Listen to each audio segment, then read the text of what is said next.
Oi, pessoal, bem-vindos a mais uma aula de Fisiologia Vegetal. E a gente vai continuar entendendo nessa aula como diabos o xilema faz para transportar a água e sais minerais em direção ao topo das suas plantinhas, tá? Nós estudamos antes a teoria da tensão, coesão, adesão e eu fiquei devendo para vocês a explicação da teoria da pressão positiva ou do impulso da raiz, tá?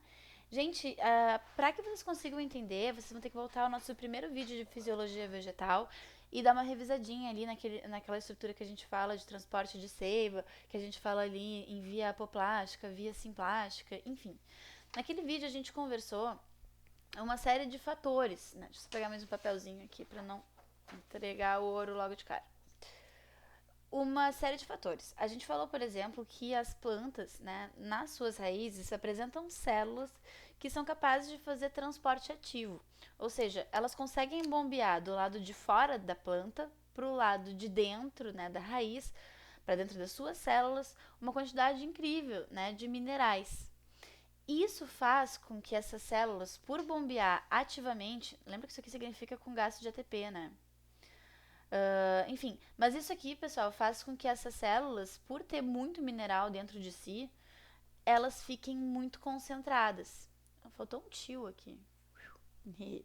Então, assim, elas ficam super concentradas, né? Imagina, uma célula tá bombeando sais minerais para dentro e fica pá, concentradona. Isso implica em um problema osmótico, porque vocês sabem que a natureza não gosta de concentrações diferentes, né? A tendência da natureza é sempre igualar concentrações do lado de fora e do lado de dentro de uma célula. Então, por osmose, né, esse aumento de concentração de minerais deixa o lado de dentro hipertônico, né? Por osmose, a água acaba entrando sozinha dentro da célula, né?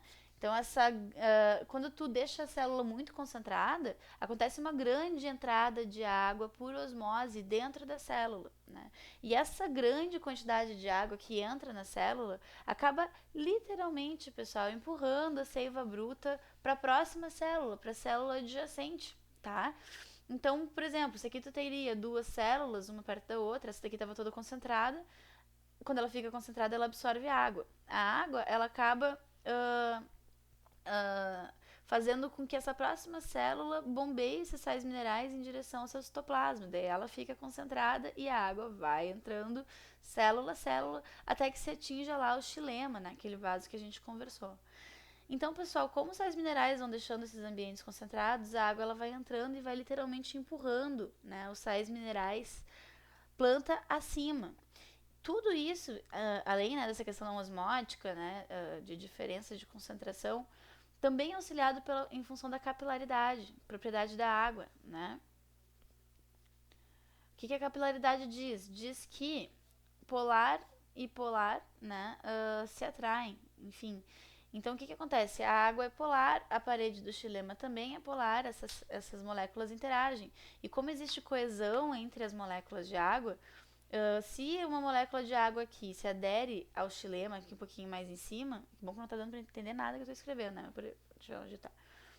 Vou fazer um xilema um pouco maior aqui pra vocês desse lado, xilema grosso, tá? Se uma molécula de água se aderiu nessa parte aqui do xilema, ela tá ligada em outra molécula de água, né? Então, conforme elas vão se aderindo na parede do xilema, elas vão puxando a coluna d'água para cima também, tá? Claro que aliado a tudo isso, a gente também tem aquela questão da transpiração que nós assistimos no vídeo anterior.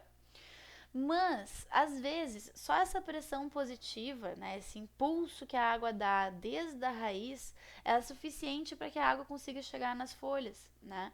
Como isso? Claro, não é em qualquer caso, pessoal. É em caso de plantas que são pequenas, né? A gente diz plantas de pequeno porte, que vivem em ambientes muito úmidos, né? Com bastante água. Nesses casos, pode surgir um fenômeno chamado gutação.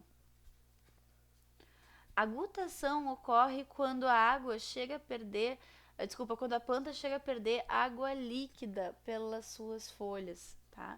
Os estômatos se transformam em hidatódios, estruturas que não conseguem mais se fechar. Os estômatos eles ficam constantemente abertos e a água é tanta que ela chega a sair na forma líquida, né? Isso aqui acontece, por exemplo, nas folhas do morangueiro, né? Então, bastante água que chega lá na pontinha das folhas do morangueiro graças à pressão positiva da raiz.